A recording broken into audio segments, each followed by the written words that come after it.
我嘅學生 number 係240248454EG114401。今日我嘅課題項目係關於高溫警報系統。呢度係我嘅目錄啦。好，關於而家呢個背景，我主要嘅目的係為咗應對一啲可能會發生高溫房間出現高溫嘅情況，去作出一個預警，例如係一啲呢啲化學反應器啊，然後呢啲伺服器咧，通常都會可能會出現一啲溫度比較高發生一啲意外嘅事故嘅時候，可以作出一個警示咁樣。所以我嘅目的就係利用呢個 LabVIEW 去搭一個 program 去當 detect 一個高溫嘅時候，去着呢個紅燈。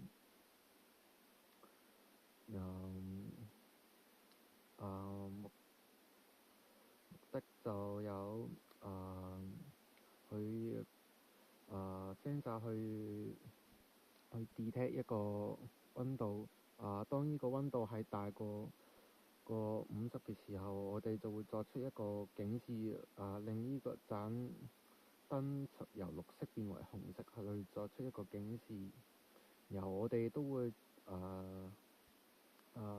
以每秒作出一個循環，以去更新呢個溫度嘅實時更新。然後呢個實際嘅基礎 program 方面，就用呢個 while loop 去用 stop 掣去關閉呢個系統啦。然後整理收集一個溫度。然後呢度我係用咗一個0至1嘅隨機作試去模擬一個溫度嘅偵測嘅，然後再乘以100，係0至1嘅隨機數，再乘以100去模擬一個溫度嘅偵測。大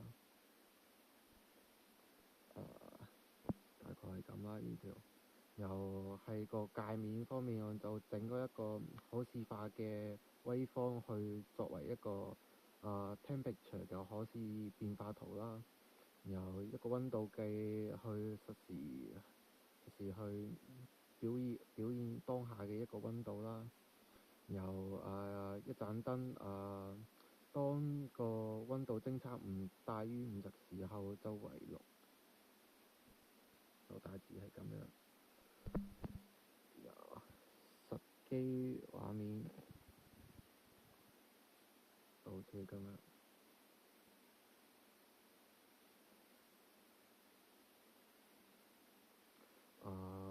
呢度我用嘅一個隨機數啦，去作為一個暫時一個模擬一個溫度啦。然後呢度係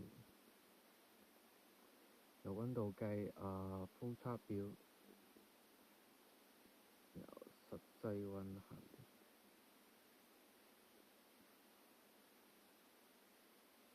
呢度模擬又畀咗一個數字佢，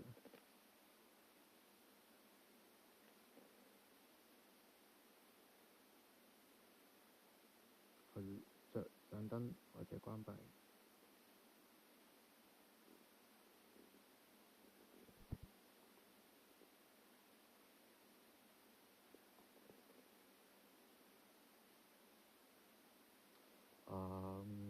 個結論就係我呢個係為咗以每秒作出一個信號嘅 display，可以又唔會太快啦，又可以比較準確地收集一個溫度嘅數據，俾人去作一個監測警示嘅作用啦。